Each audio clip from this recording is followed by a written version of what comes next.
this is why I was kind of hoping to have lots of time here, because I don't really know how to summarize. It seems to me, there's a lot of more questions, I think, than I have. Like, I don't know if we've come up with that many real recommendations. Like, I think that's what we were sort of hoping, that the report that would come out of this meeting would be, okay, here's what we kind of agree on.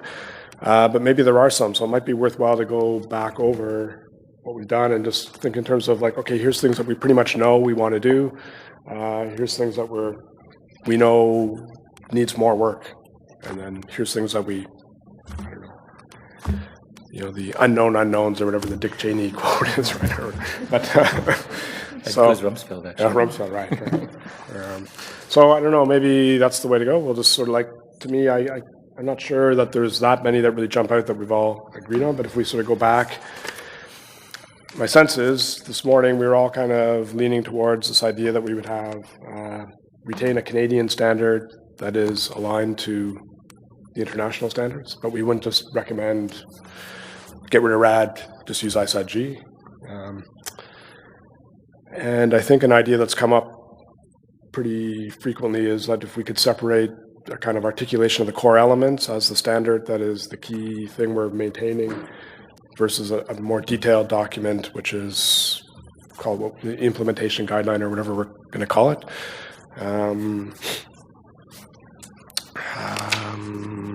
Was there much else that we kind of really had clear kind of consensus? I think there's still, the thing I like about that is it seemed to capture a bit about the one real divide between people that wanted the detail and the media elements and people that wanted very slimmed down cores, that we could kind of have both.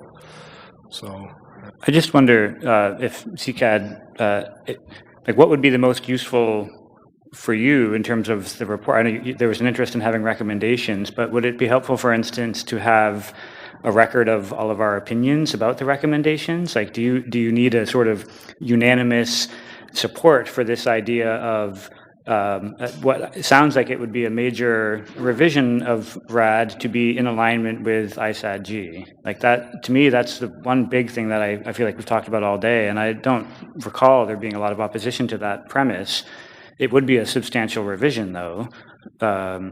So, like, how, in terms of how we communicate that, I feel like if we come out of this and say, well, there's still, some broad interest, but we're not quite sure, that's going to be less useful than saying, the meeting of the people that are in this room, here's a record of their opinion on this. Like, I don't know if that's something that you think would be useful, or if people are uncomfortable kind of going on the record about that. I really have no idea. I think would be very useful, yeah. Is that something we do after this meeting where we follow up in terms of, do we just take these questions and people give me your answers? What do you think? I think that we've sort of gone over everything quite a bit. Yeah, the only two that really jump out to me were those sort of issues that we touched on there. There's been lots of ideas and suggestions on other things, but so much really hangs on what we do on those areas. There's probably a few others that, like, I think are uncontroversial that we might agree on, that were so uncontroversial that we didn't even talk about them, like the punctuation rules, maybe. Guessing nobody feels strongly that we have to keep them. We don't want to talk about punctuation anymore. Can I be the first to recommend killing the philatelic chapter? If we go on a more RAD compliant or a ISAT-G, a version, a Canadian standard that is compliant with ISAT-G, then I think that takes the chapters off the table too. Yeah. Generally, right? And that becomes part of the implementation guide. Yeah. Right? We have RAD 2. Like, it's not like starting from nothing. RAD 2 is already an attempt to create a Canadian standard that aligns with ISAT-G. So that is a starting point, a place to look and work from, right? Yeah, I'm not altogether convinced that aligning RAD with ISAT-G constitutes a substantial revision of the standard. I'm not sure. That's my opinion. The second issue, though, in the first group, I thought there was kind of consensus around the idea that the standard should be focused on description and not on other functions. Yes, I guess I just, you're right, it's not substantial, it's just in the sense of the media chapters, I guess is what I was referring to. I mean, the organization of the standard and the emphasis on media would be changed considerably if we adopted that sort of structure of ISAG. But you're right, I mean, most of the elements are the same, really, so it's... I think I look at it from the perspective of what are the areas and elements. Yes. And what it's going to look like to a user. Yes. Is it going to be a radically different experience looking at the description? I'm not sure. I think Fair when enough. you bring in ISAR, that adds a different dimension. I think a good thing to do as a next step would also be to look at what is not included in standards that either ISAG or RAD as it currently is that should be included. And there, I think things like a custodial history, a better custodial history, a better arrangement element, a better sort of accountability, archival accountability element. So looking at, this is the like opportunity to use the revision process to do something new, right? And also to look at, I'm sorry, I don't know you, I don't remember what your name was. Yeah. Jerry, some of the issues that Jerry was raising as well, right? And looking at the principles and testing how they sort of are still resonant and what we could do to make the standard more open and flexible that way too. So taking this as an opportunity to see what is still possible. We've been talking about the national standard and how it can be distinguished from international standards like ISAD. And maybe this is just a stupid idea, but what about just having a national declaration on archives, the way the ICA has one and Quebec has one, where we lay out specifically why a national standard has value to the nation, public representation, democracy, that sort of thing, within some sort of a national declaration, just National Declaration on Archives.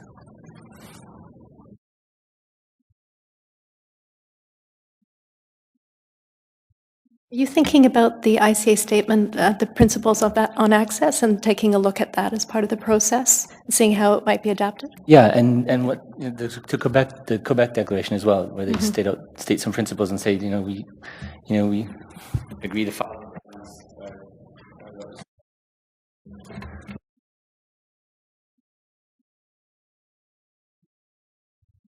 I think that would be a really good tool for some of the higher thoughts that are going on right now, especially if we wanted to make a real effort at reconciliation.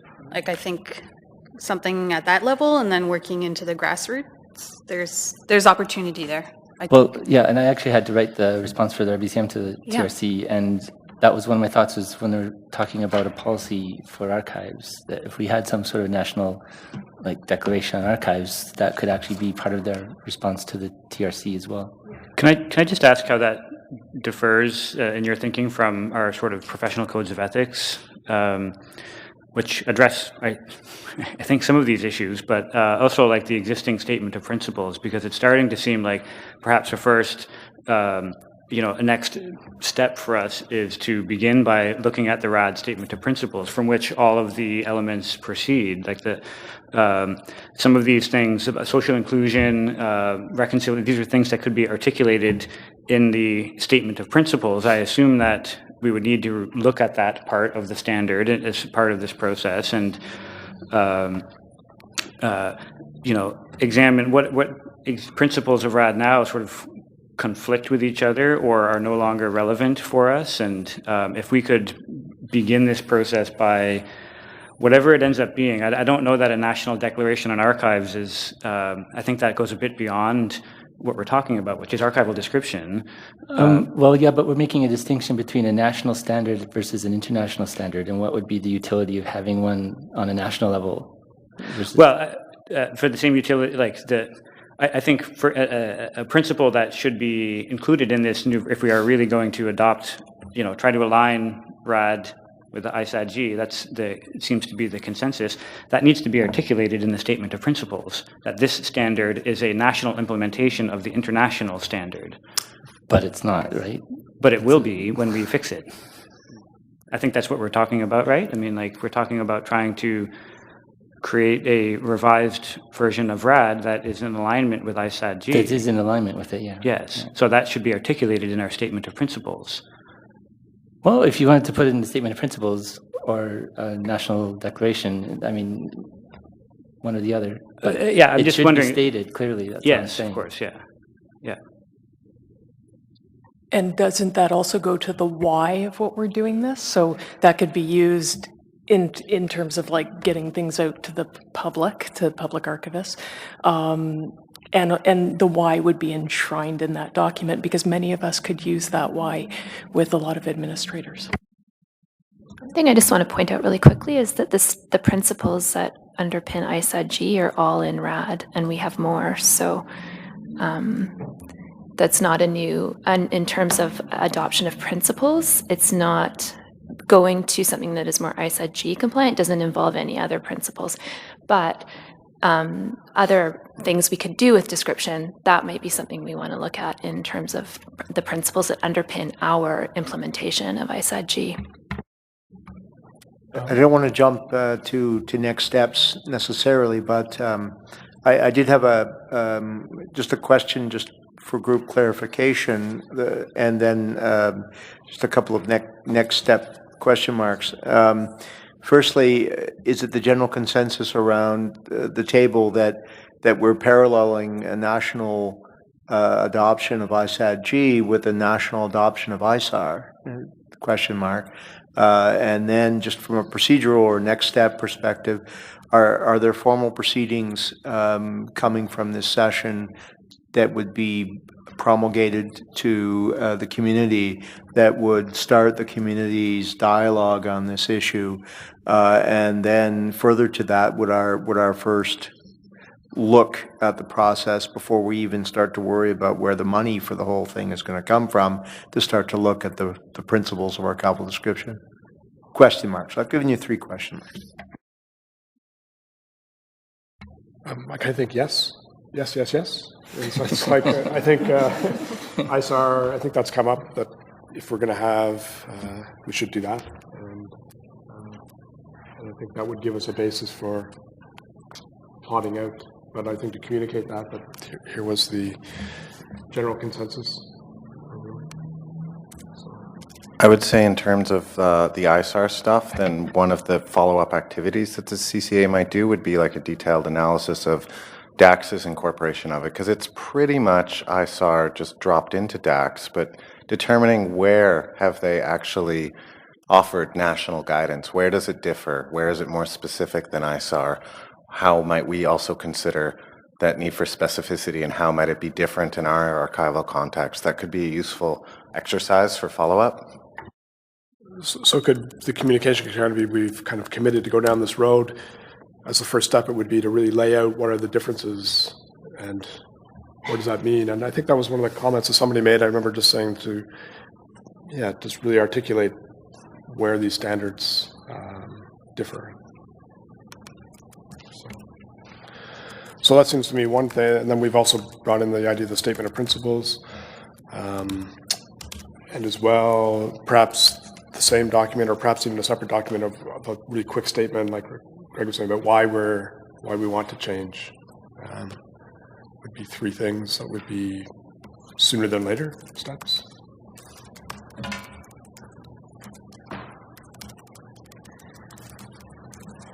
I mean, wanted to add just a sidebar comment. I was interested by, but the numbers aren't enough to justify any real statement. But the community seems to, at twice the percentage of the other, to be in favor of a more aggressive timeline than a less aggressive timeline. But the numbers aren't very large, so I don't know what that means. Yeah, I agree. I don't think too many people address that would be difficult. I mean, I guess one question is, do we want to redo the survey as, maybe not these exact questions, but come up with how to get actual quantitative data, or do we need it at this point? I don't know if it's... I would think that we don't at this point. I think the survey was pretty definitive. It was a really good response in a short amount of time, and it's clear. The instruction seems to me anyways, is clear that people want change, and they generally want the change along the lines that we're recommending. So I think the one aspect of it that wasn't fully investigated was around Part 2 of RAD ISAR. But I think that's a kind of logical extension. If you're going to go with ISAD, you're going to go with ISAR. So I think one area where, in terms of the communication to the community, that we probably want to be very clear about is the issue of the media-specific chapters, because I do feel like that is an area where the feedback was a bit mixed. There seems to be a lot of interest in change and moving forward and revising what we have.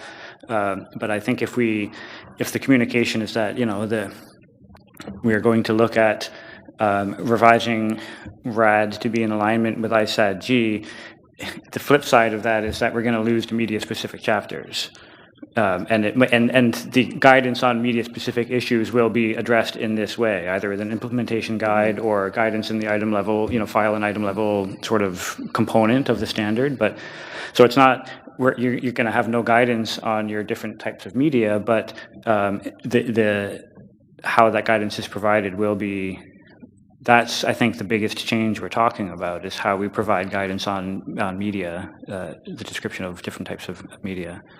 So just making sure it's very clear to the community that this is what we're sort of looking at, so there aren't any surprises when they see a draft and wonder, well, where's my philatelic chapter? Yeah, and as the ACA rep, I completely agree with that. I think we all kind of know what issues are going to come up. So I find if people deal with them before other people mention them or try to, you can't always figure out the issues. It helps a lot in terms of implementation. And that one in particular, because smaller places or even bigger places, people are going to go, oh, wow, that's so different. But if you explain, no, it's not quite that different, here's how you would do it, then you ease people into it instead of going, oh, here you go, and then everybody freaks out. There was a discussion about the conceptual model, and I wouldn't say that there was necessarily consensus, but through the course of the day, there have been a number of arguments made for the utility of having a conceptual model, or borrowing the one that Adam's already developed for ISAD-G.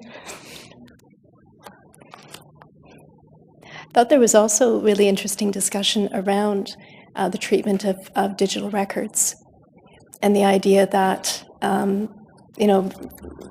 shifting the question around, if we've moved away from the notion of media chapters, and it just becomes a question of all of the areas as we go through the elements, we're looking to see what kinds of, in some cases, examples that need to accommodate different kinds of material and different needs, and where there are actually elements. I believe in Area 7 of the chapter on electronic records, there is a whole section on technological context, which isn't in other chapters. That would then, perhaps be a component of the ISAD-G compliant chapter.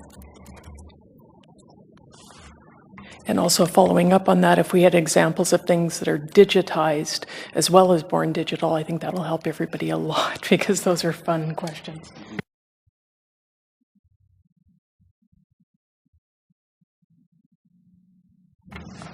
So is there any utility in just going through the questions again, just to make sure we haven't missed things that we've thought that are obvious, that we're not really thinking of, in terms of what we agree, disagree, what's a high priority or not?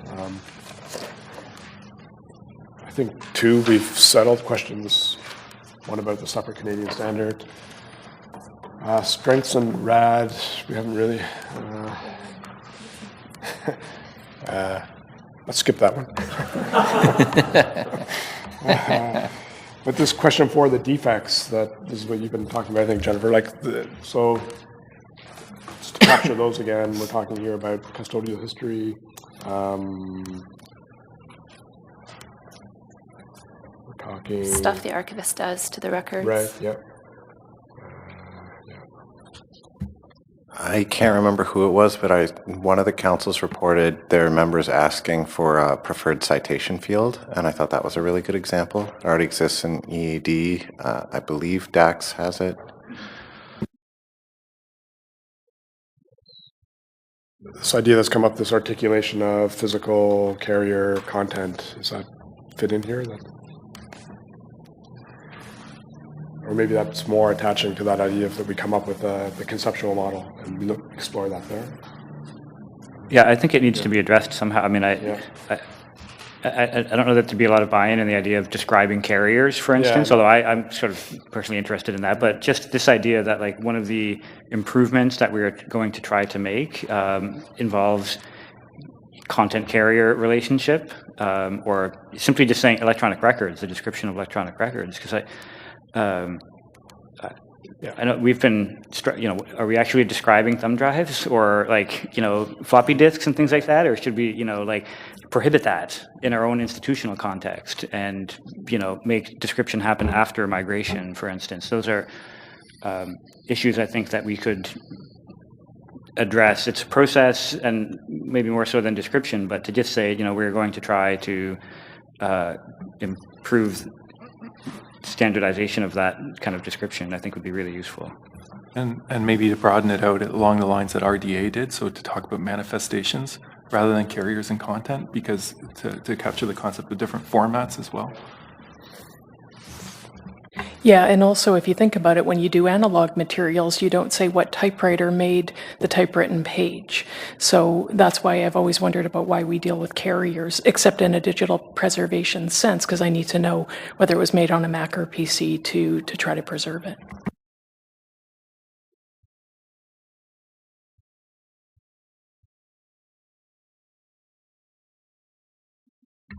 Okay, so if we go down to question 5, one-stop shop, I think we kind of settled that, no, we're not really aiming at that. We can see the utility for, well, I'm not sure. There was discussion back and forth on that about for the loan arranger, what do they need versus... I think we sort of want to have it both ways. Yeah. Like to have enough in implementation guidelines or in the areas so that a small shop can do what you need. But if you're doing things in a really detailed way, then you have a formal linkage to another standard.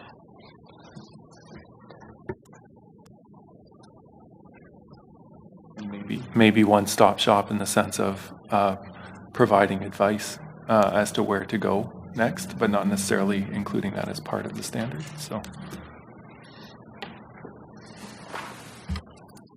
And that could help too in terms of audio or AV records, because like a lot of people use PB Core, and they might, or somebody may have that and they don't know about PB Core, and we could lead them to that. Say, here's one standard you can use if you want.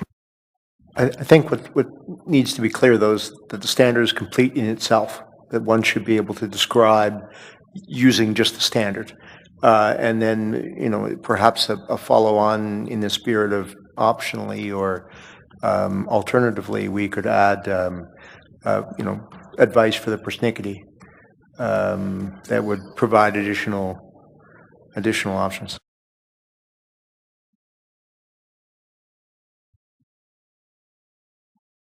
Because we're polite and Canadian. I didn't say truly persnickety, I just said persnickety. Be rules for persnickety description.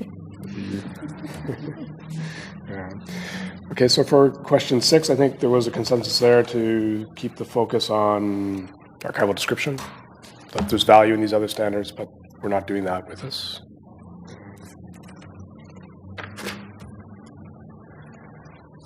Question 7 is getting into the media-based chapters. I think we've kind of agreed. Nope, we're moving away from that.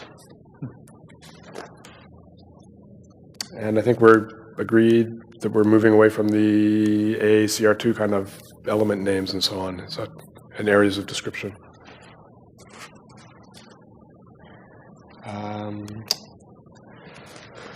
Question 9 was just about the numbering conventions and the style of writing, and I don't know whether we went into much detail there, but I think if we're going towards the I-SAD-G model, it seems to me that style of writing whereas each element has a number, a name, a purpose, a title, would seem to make sense. So we're actually agreeing on quite a bit. Punctuation.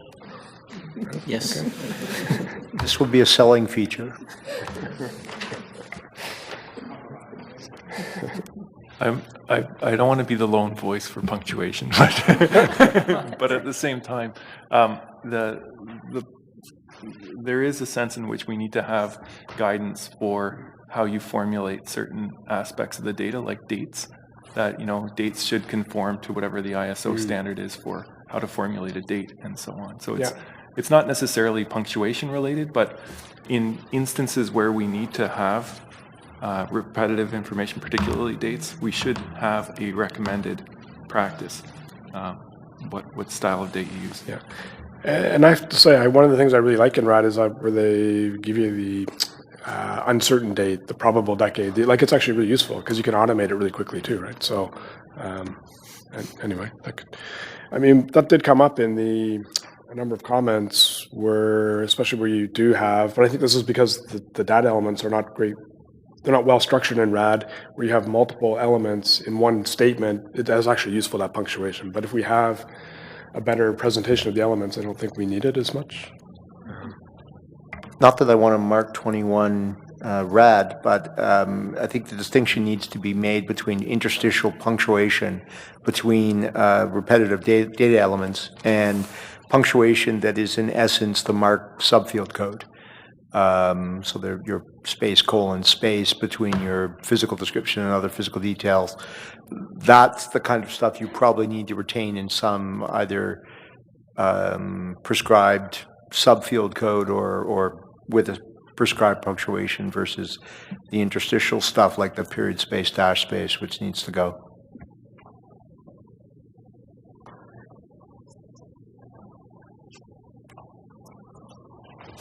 So the answer is yes and no. Okay. Awesome.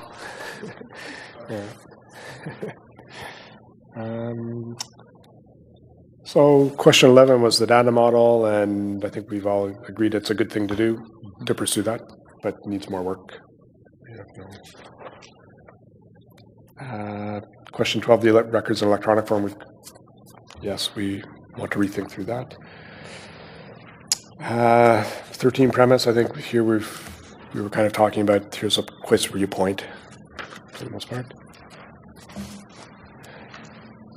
And I don't know, maybe we can go through these, but these are almost getting, okay, so governance, what was I think we all kind of agreed that yes, should be within CCA continues, but there was lots of questions around, and I think there was that threefold distinction that came out of between managing the content, the governance, and the secretariat, and it would be worth taking a look at other governance models out there, so as a thing to pursue, as an idea. Do we want to say that we formally recommend asking that LAC be the secretariat? I don't know. I don't know about that. The only thing I'd be wary there, just given the recent history with LAC, would that be? I know we didn't really get into that, but would it almost? I think that if until we really know what it's going to look like and follow up on the other things, the first question I would be asking is, well, exactly what do I have to do, and what is the commitment, and what does it involve? And I don't think we could say anything meaningful at this point about what the Secretariat would be responsible for and what kind of a time commitment it would represent. So I'd want to wait until we had a more meaningful articulation of what that would involve, and if we still wanted to approach them for that. Yeah, I agree. I think that the sense that I got from that conversation was that there was some interest in looking at teasing apart the governance issues, and simply saying, it should stay with CCA is not the same thing as saying we should tease apart the governance issues, or we should look at a new governance model. If you're looking at something to communicate out of this, I think the sense is that there actually wasn't consensus on the governance model, and that it's an issue that needs to be dealt with and discussed in the context of the archival system working group and these other initiatives as we, work through the revision, so that we have a clear sense of what the governance model will be like once it is finalized.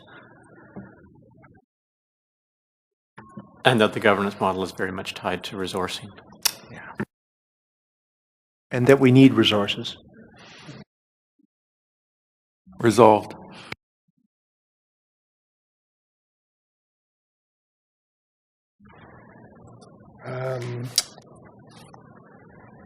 So with 15, I think this, in terms of sustainability, I think that's really kind of the same question.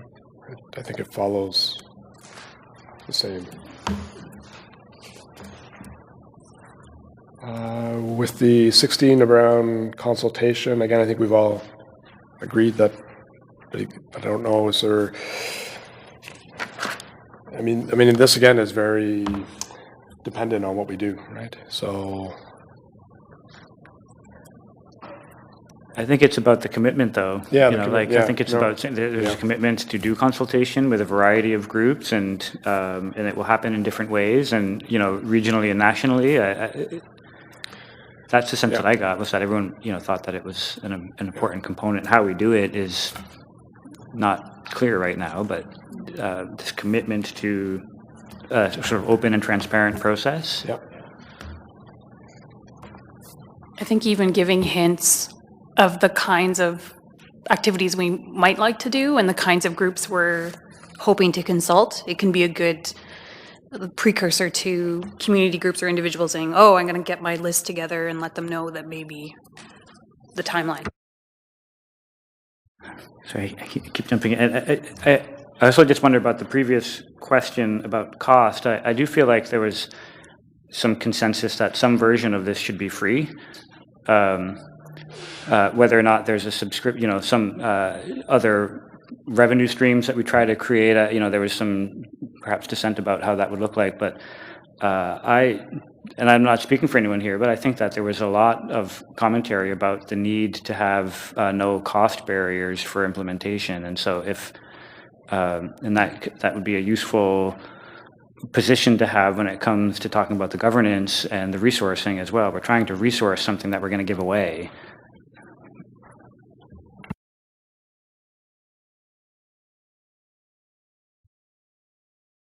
I mean, it sounds like, as I'm thinking through this, it's almost like we're coming up with a statement of the kinds of things we're committing to, that we would like to do, and then try to find the resources based on that, maybe.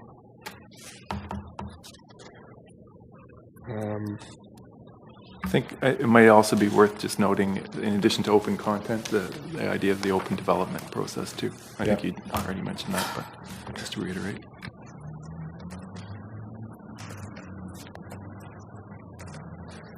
And just trying to have open and constant communication with the archival community, because I think that's really important in this process, to constant communication, I guess. Well, yeah, and looking back at the process for the previous RAD 2 proposal, I think I was just glancing at it a little bit. Content-wise, it's not much different, what we're talking about. So looking at where things went wrong the last time will be useful. Maybe time passing will be one element. I mean, before it was, what's your rush? Now it's 10 years later. And sufficient time to recover from RAD 2. Yeah.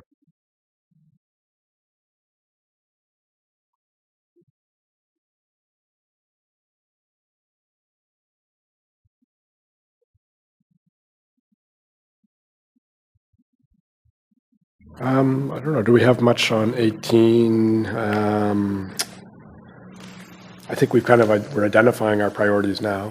So, and I think we've all agreed that the whole idea of going to 19 of the backwards compatibility will be important, and we think we should be able to allay worries about that through various means, including the prospect of legacy descriptions for a certain amount of time and the crosswalks to the old standards. In terms of setting our priorities, do we want to state that our first starting point is to revisit RAD 2 and have that as a kind of, if we want to start communicating outward what the process is, then everyone can look at RAD 2 and come back with where they think RAD 2 misses the mark or whatever.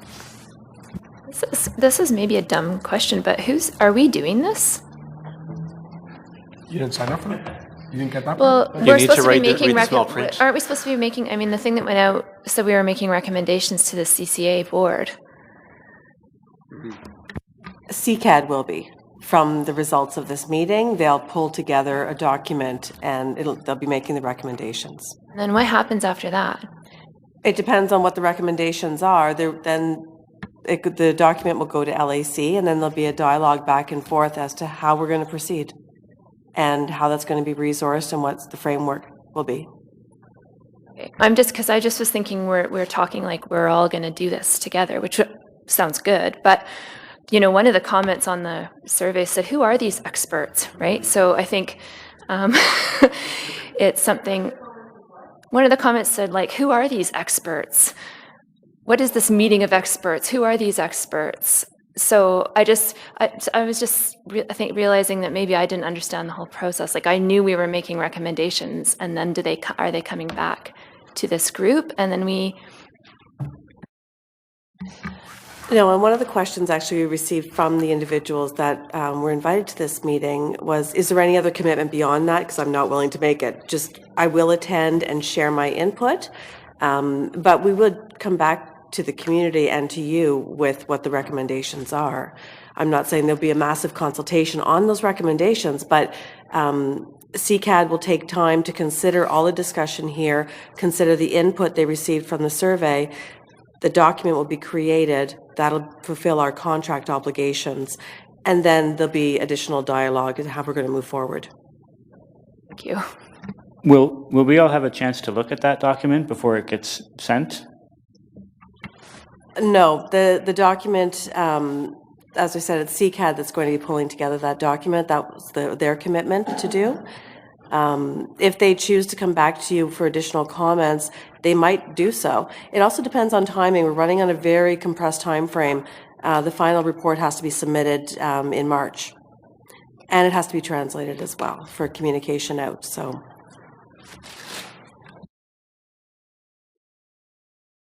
I mean, for me, as being on CCAD, I wouldn't be adverse to pulling this stuff together, circulating it out to this group, and those who want to comment, who have the time to comment, would be great, I think.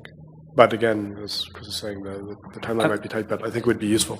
I'm just curious about, speaking on behalf of the group here and saying, I think it's a good exercise here to go through this to make sure, we're all on the same page. But who are these experts thing is an important, and do we all sort of think that whatever is being put forward reflects our own input here and the consensus of the group? I'm not trying to put pressure on the timeline or anything, but I think it's reasonable, but I'd prefer to proceed that way if others are okay.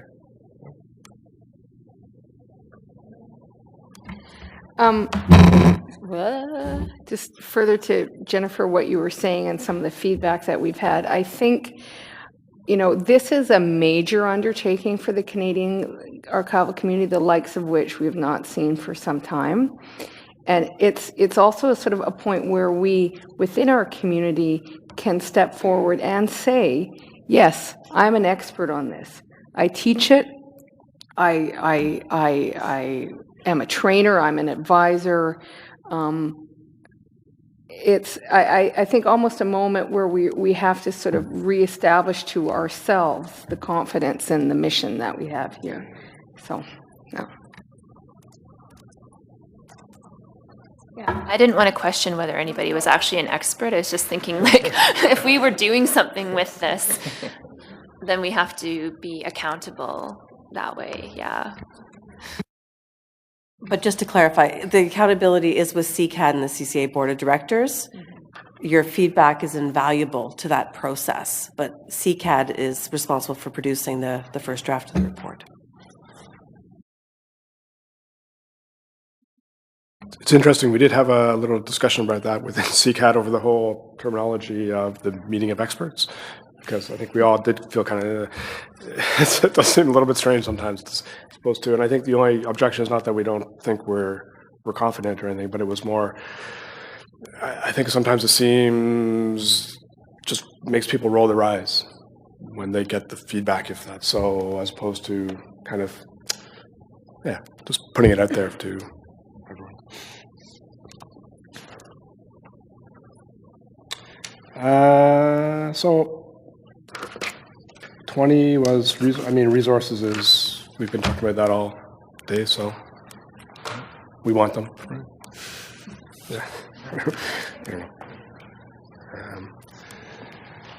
So I don't know. I think from CCAD's point of view, we've got quite a bit of material that we can do this. I think write up something and distribute it around, and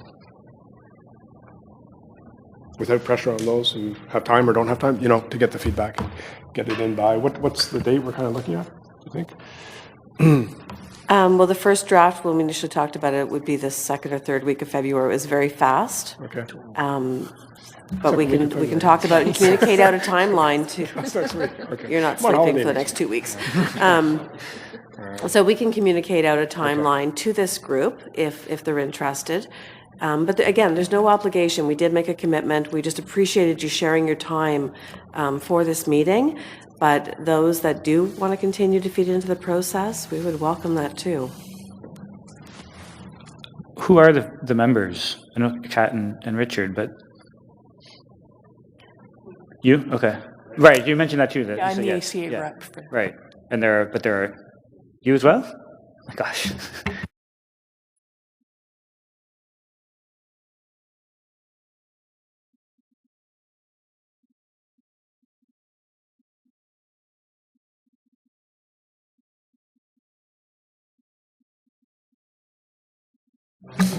It's on record, right? Just saying, it's on camera.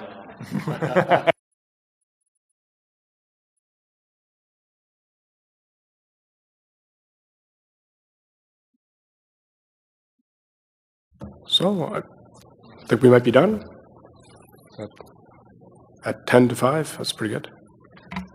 As I always do when we wrap up CCA-related meetings, I want to thank everybody here for their volunteer time to this very important endeavor, and thanks to your institutions as well, who hopefully let you be here, unless you're skipping out, I don't know. So it's very exciting.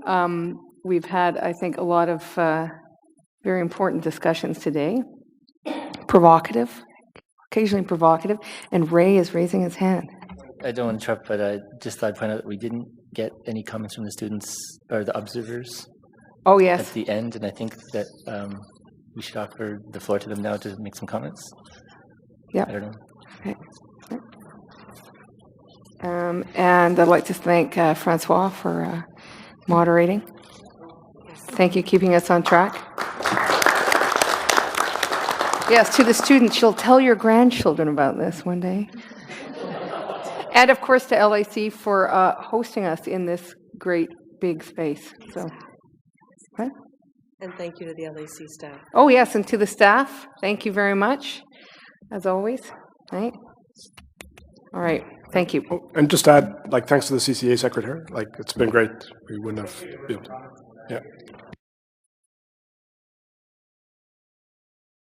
I was going to ask this question, but it does actually sound like you don't want to answer it, which was I was going to ask, because I asked this last week in class and it was very well received, if anyone wanted to speak to points in the current RAD that they actually really, really like, or that they really want to see kept. So given that maybe that question was glossed over a little bit, I'm going to say you don't have to answer that. But I think if strong or positive parts of RAD can be identified, or if there are strong or positive elements that people do feel strongly about that, I think those should be raised at the table as well, and not just pick this apart. That's just an observation from the discussion today. I really enjoyed the philatelic chapter, and I will miss it.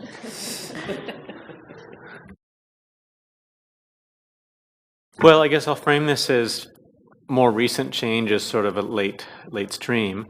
One is the ability to be flexible on the highest level.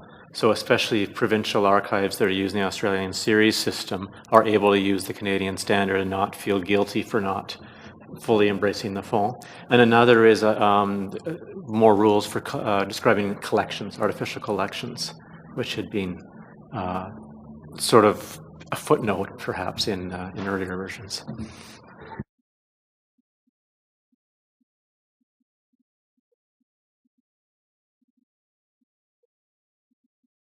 I'm new to the CCA board. I'm not an archivist. I worked here at LAC for 8 years before I left.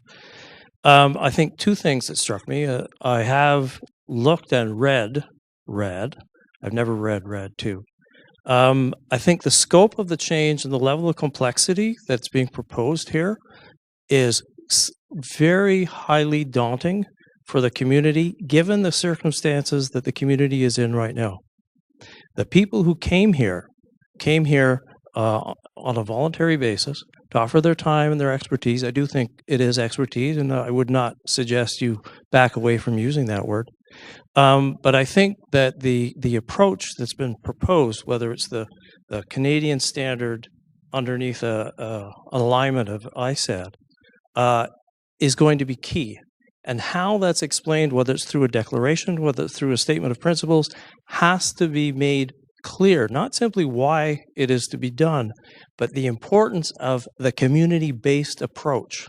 The challenge that the CCAD has, as well as the CCA board, is the time frame between now. If we're looking at a 1 to 3 year time frame as proposed in the consultation, the report of this committee has to hit not only LAC, but some decision on issues of governance before the ACA and AAQ professional meetings and before the season of PT councils meetings. And I think the level of complexity in issues around the governance should not be misunderstood. If you work with, and I will say this, and I don't want my former colleagues from LAC to take offense, but you're going to be with the governance model in good times and in bad. A number of us live through some good times, a number of us live through very bad times. And I think it's important to understand from the complex, once you deal with the kind of the infrastructure of what the standard is going to be, how that standard is maintained and how that standard is, I use the term governed and rolled out, is going to be critical, because we saw what happened with RAD 2 in 2008. We're a number of years after that.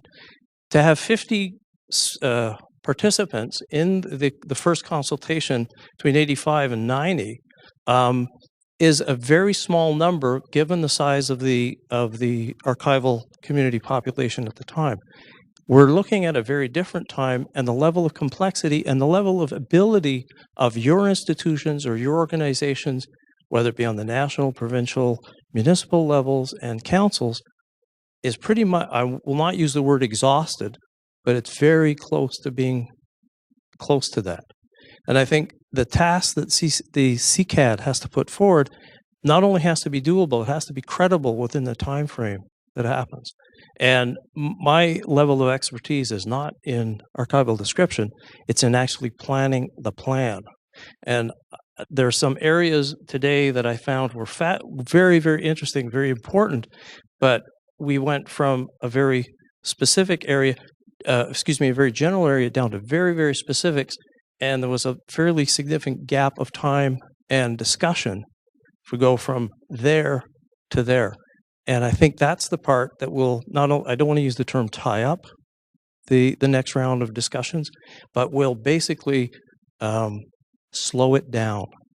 And I think there's a time frame that it's critical, and I do believe that the kind of the spirit of collaboration and the cost of collaboration, and using it in a different sense that Chris did, will be critical to be able to move this forward. So it's I think it's an optimistic approach, but I think it has to be weathered against what everybody's going to go back and do their day jobs. And I think that's critical to understand in terms of what was the next 14 days to get the first draft of CCAD out. And, God bless you, Richard.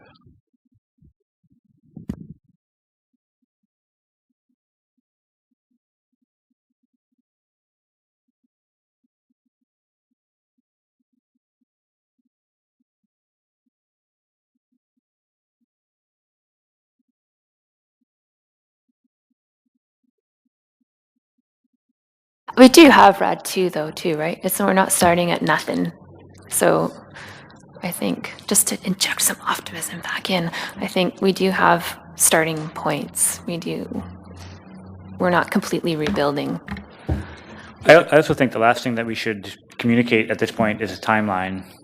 We don't have one yet, so I don't think we can say 1 to 3 years or 4 to 5. I don't really think we know yet, like, what this is going to look like. And your point about the in-between of changing a governance model, it to me is really well taken. I mean, we're talking about the highest levels of democratic bureaucracy, and things are not simple, and we're also talking about a lot of money, and so it is a good point.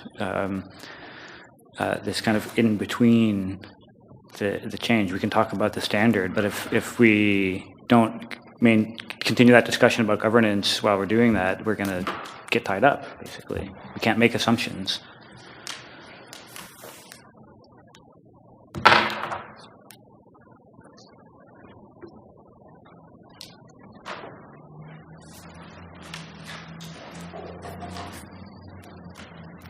Class dismissed. Thank you, everybody.